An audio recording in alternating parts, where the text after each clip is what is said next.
Hello students, welcome to the video lecture series organized under Gyandoot program initiated by Department of College Education, Government of Rajasthan.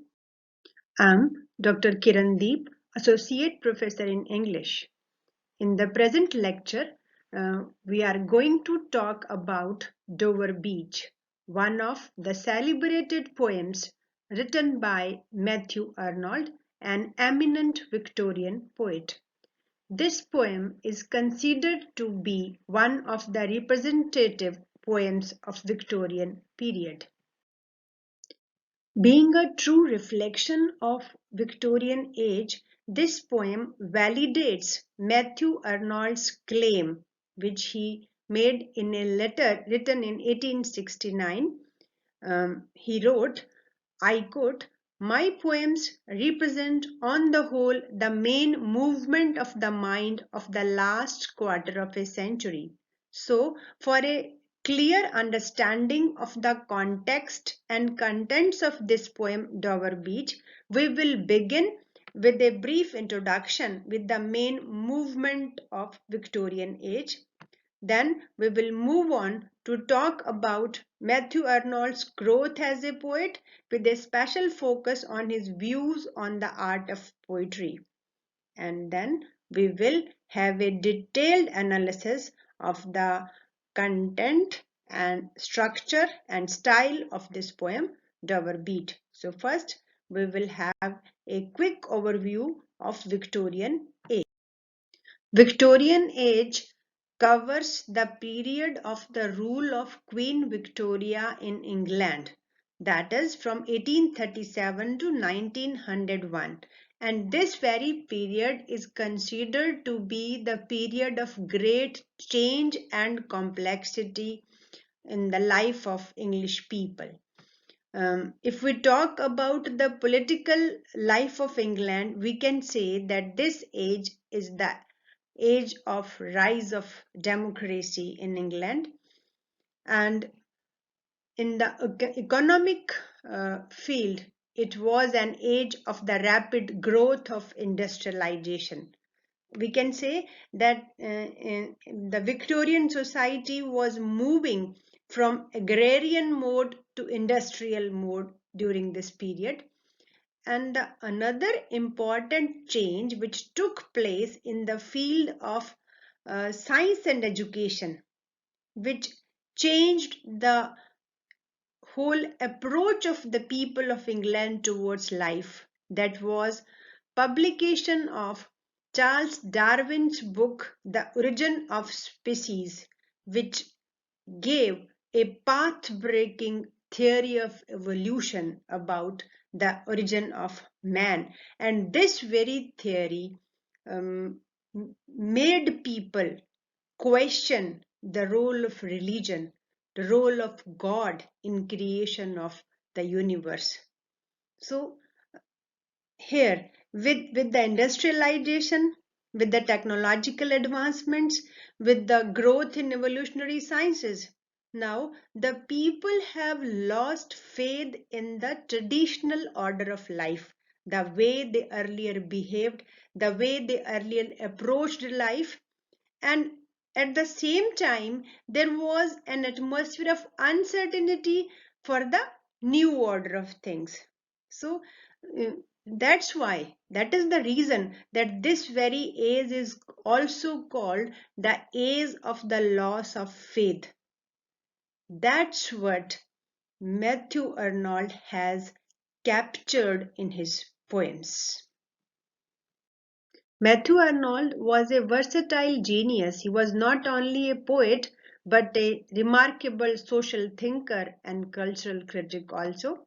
As far as his masterpieces in poetry are concerned, to name a few, The Stray Traveller, which was published in 1849, The Scholar Gypsy, Sohrab and Rustam, which were published in 1853, Thyrsis, which was published in 1867.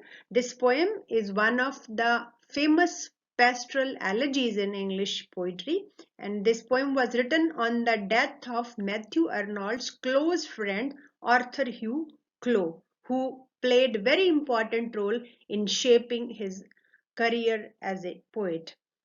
And then Dover Beach, which was published in 1867. Almost all his poems, they are based on his own specific theory of poetry, which is recorded in his essay, The Study of Poetry, which was published in 1880.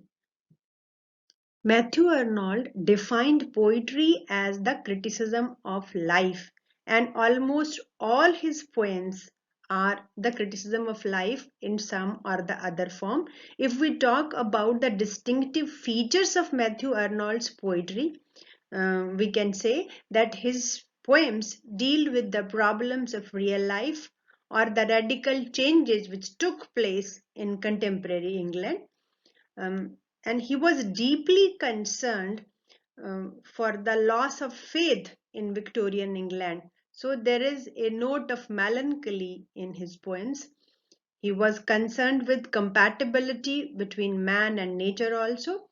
And if we try to uh, explain or describe Matthew Arnold's poetry in one phrase, we can say it is sublime thoughts wrapped in sublime expression.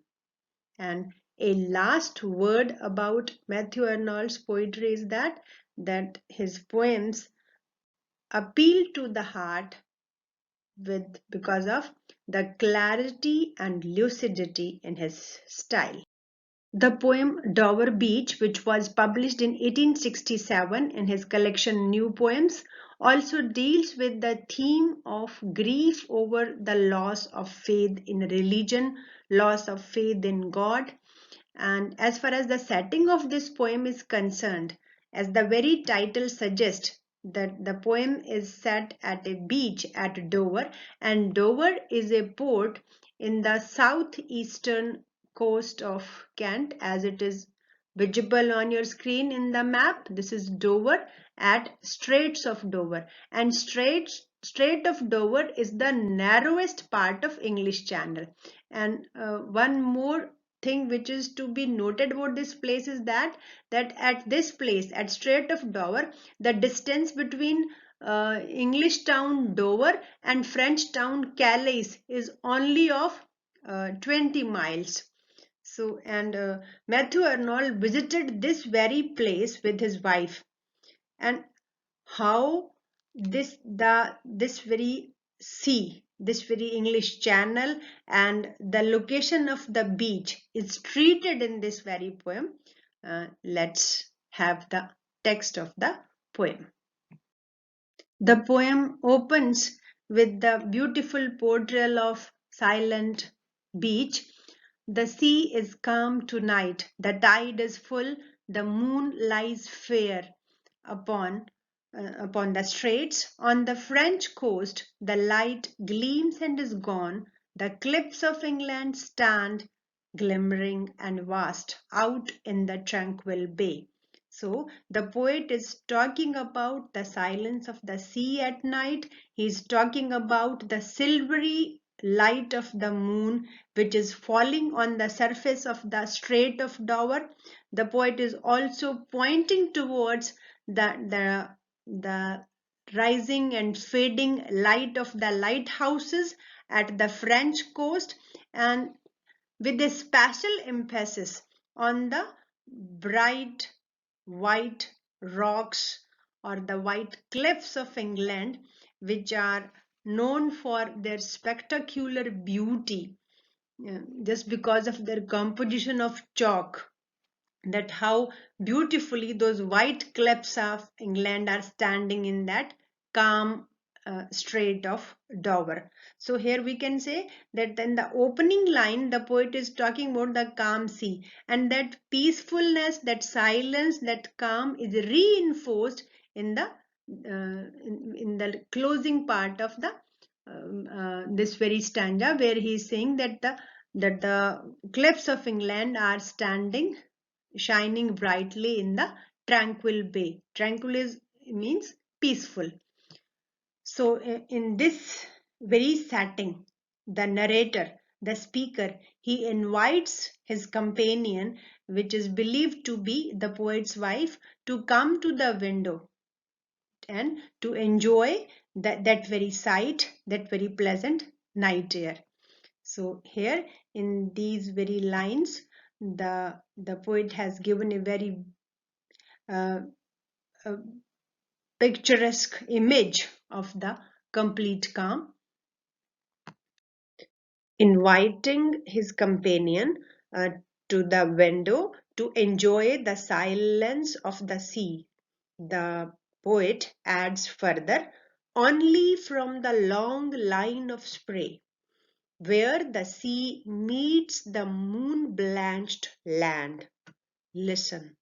Here, he is drawing his companion's attention towards the seashore, the long line of foam which is formed by the waves when they come towards the shore, the very point where the sea meets the land, which is whitened in the silvery light of moon.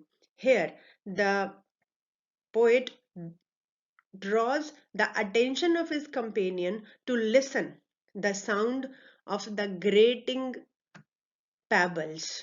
So here we can point out that in the first part of this stanza, the poet was uh, talking about the pleasant sight, the soul-soothing sight of the silent sea.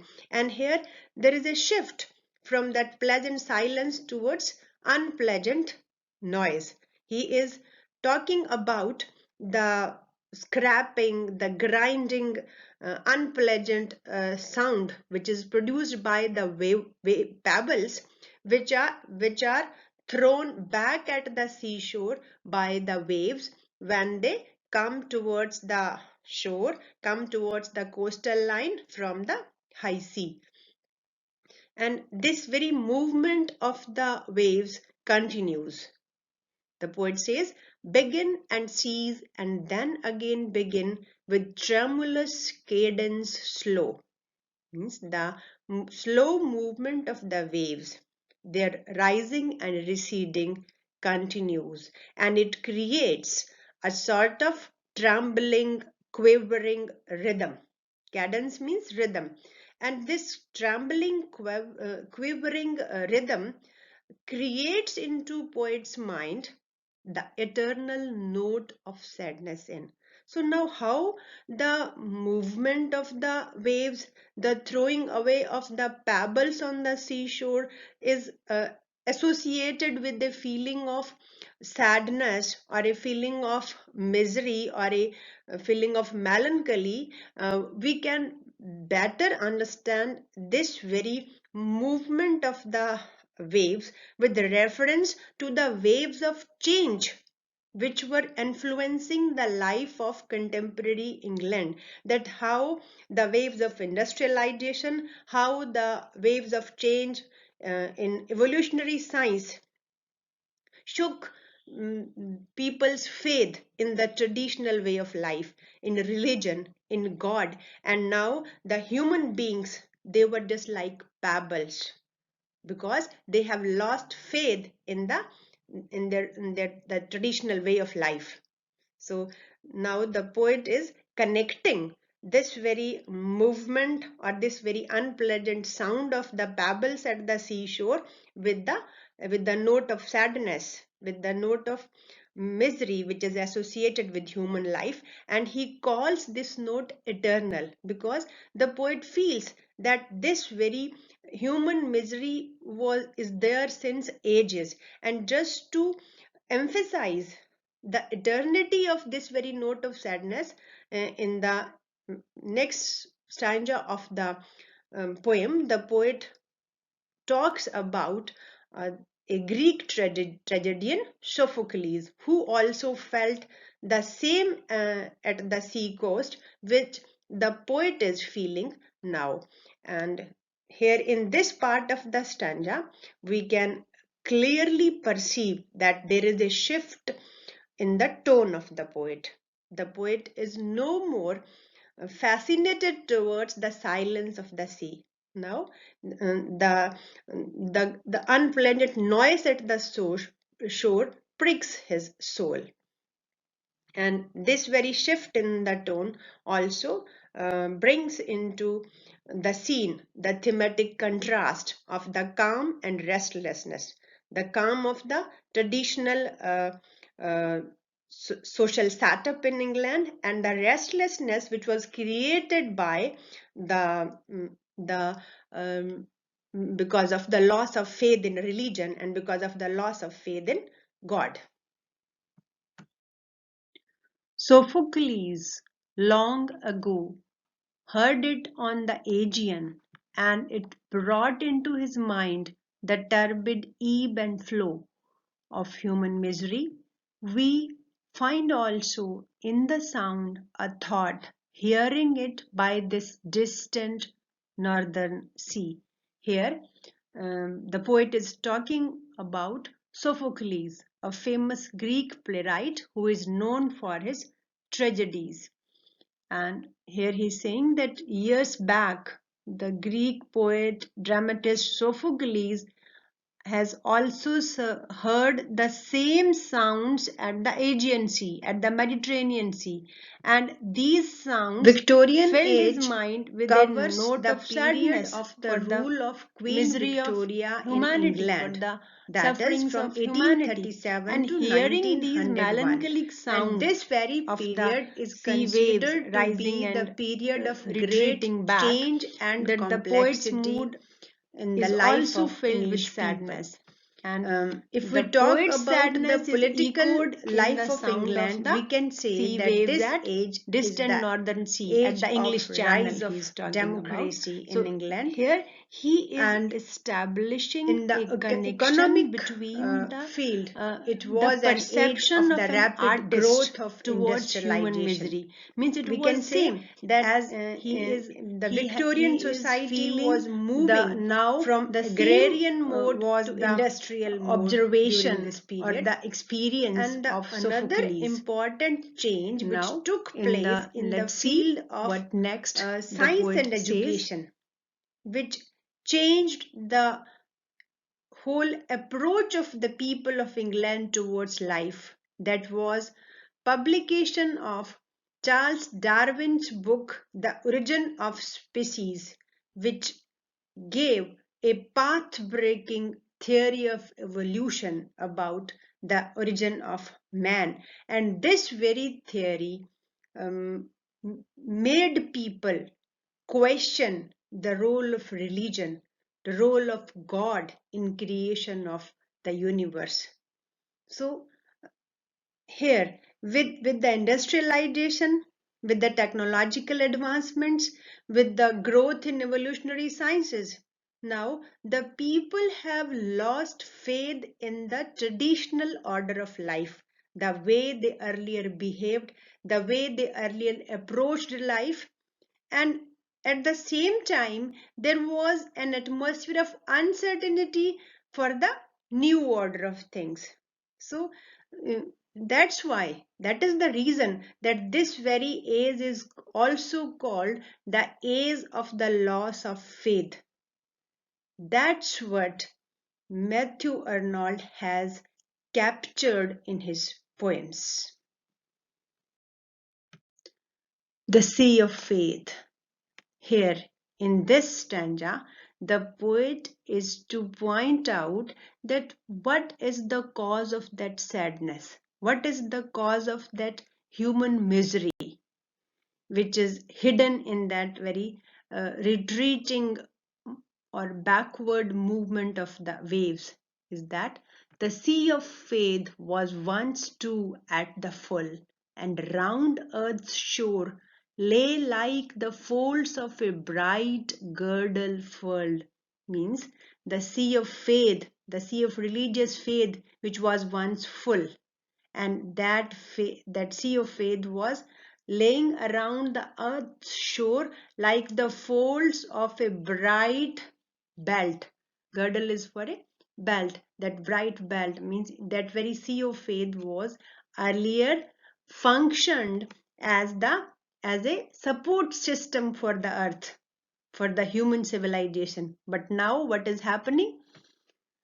but now I only hear its melancholy, long withdrawing roar.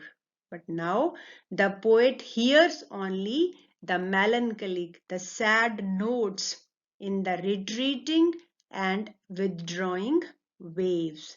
And this withdrawal is taking place in the accompaniment to the sound of the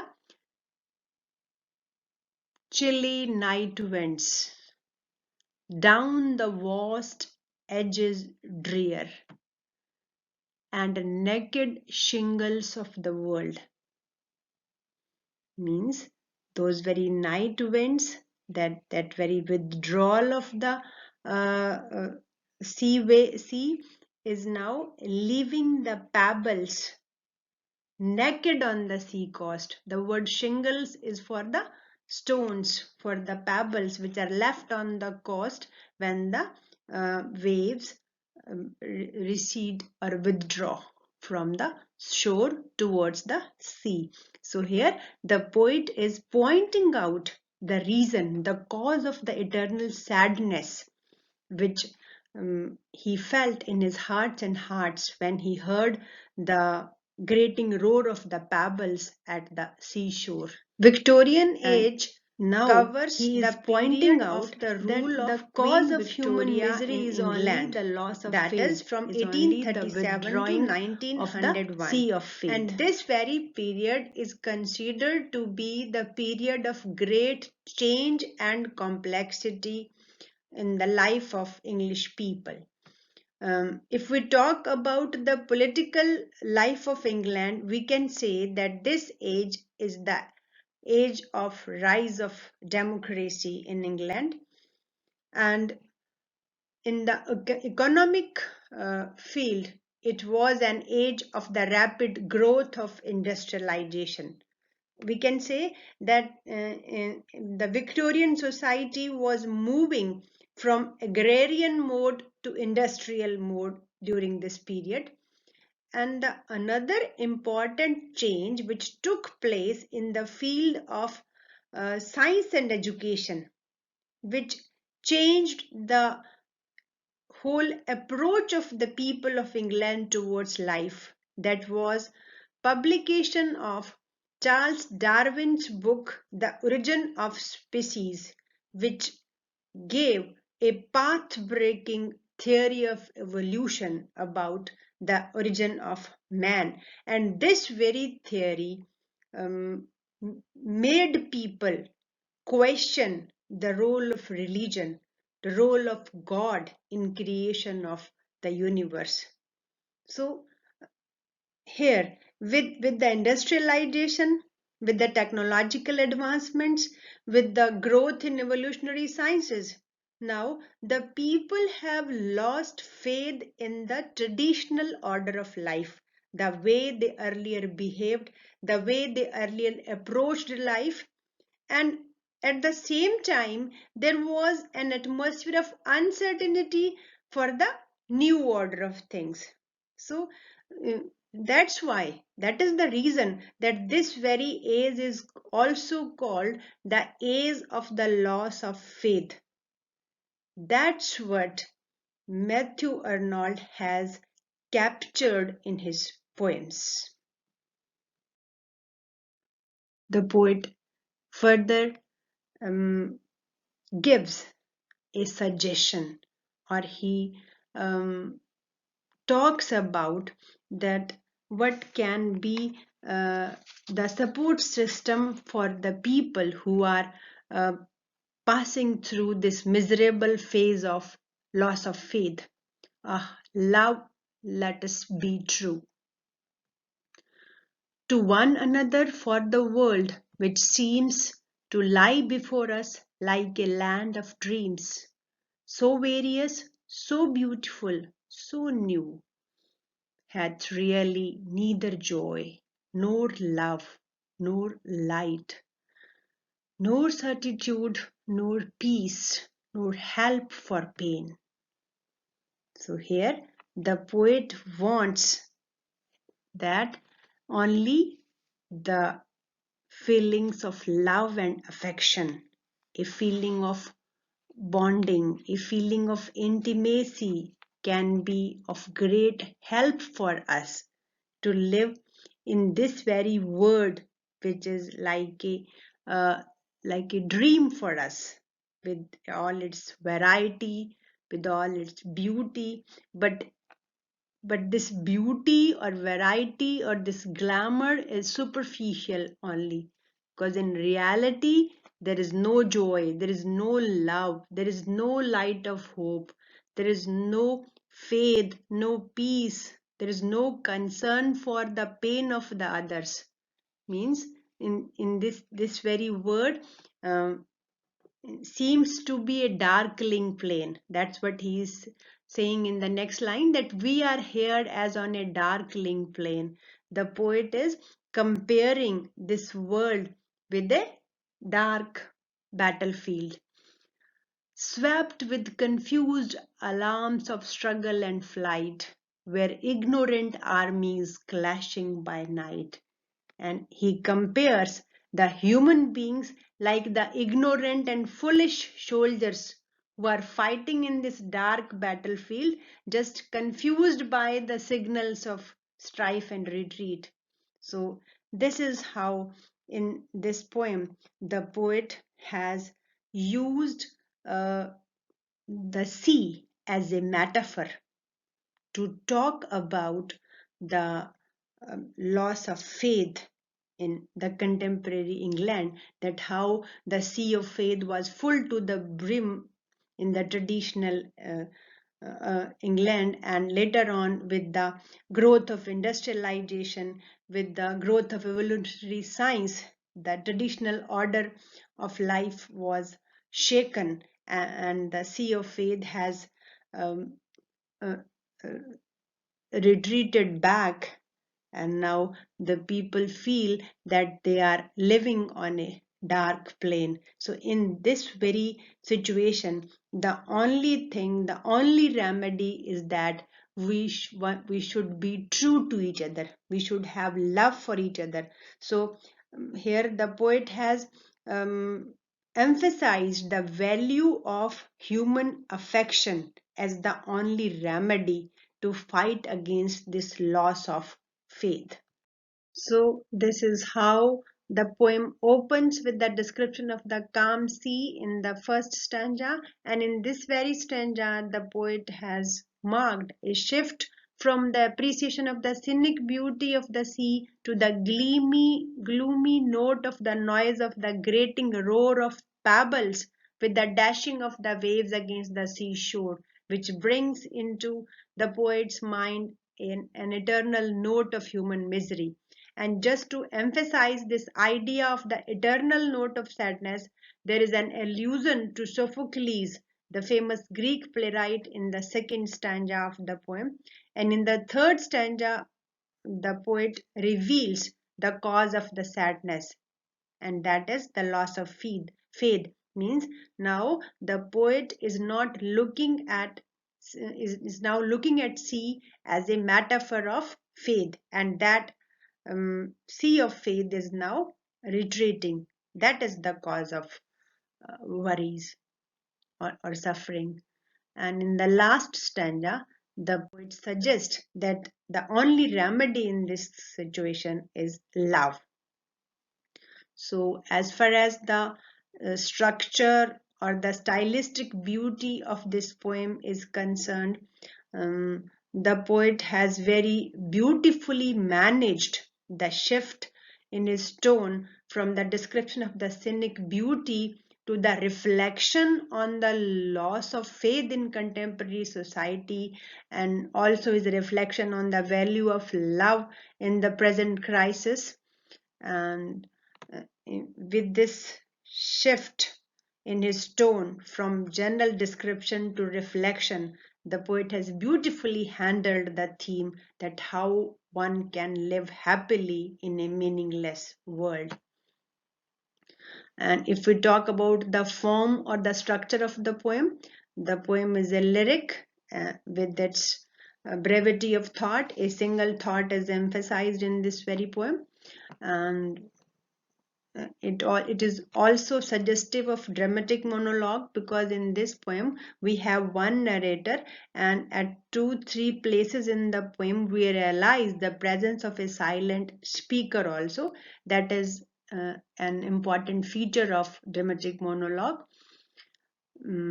This poem is divided into 4 stanzas, and if we call them verse paragraph, that will be uh, justifiable, because all these stanzas are of variable length. The first stanza consists of 14 lines, and the second is of 6 lines. Third stanza consists of 8 lines, and fourth one 9 lines.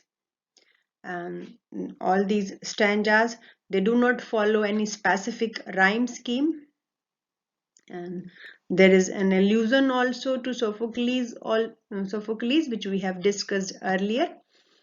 The elegiac note is there because this poem is not in the form of a celebration of the age or the achievements or the peace and prosperity of the Victorian England. This poem is a lamentation over the loss of faith in contemporary England. So elegiac note is there.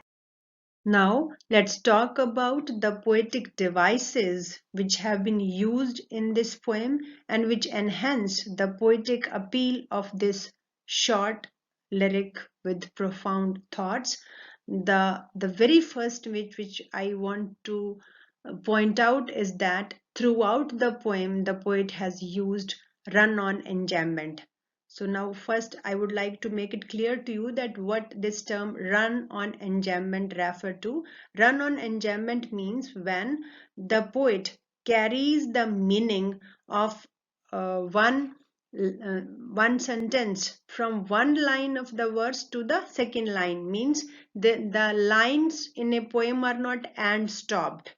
The sense or the meaning goes further to the second line, as we see here in the second and third line of the poem are there on your screen. The tide is full, the moon lies fair upon the straits. Upon the straits in the next line. So this is how the meaning runs over to the next line without any punctuation mark.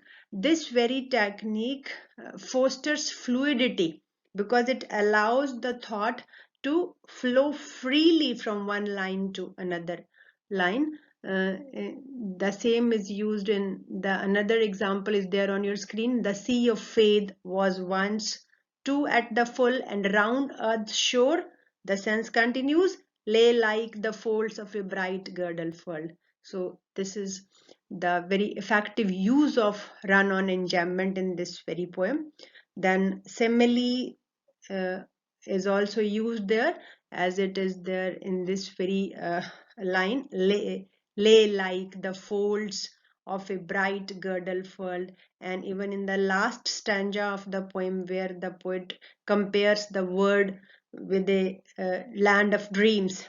So at 2 places there is a beautiful use of simile in this poem. The poet has very emphatically presented his point of view through the use of metaphors. As we have seen that sea is the central metaphor in this poem. The poet is talking about the sea of faith, which was earlier full to the brim, and now it is drying, it is retreating, it is withdrawing.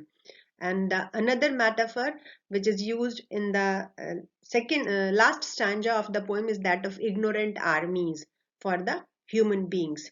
And the third very important, very effective metaphor is of the darkling plain, that how the poet is comparing with the human society uh, without loss in religion, without faith in God or faith in religion, to a darkling plain, to a dark battlefield.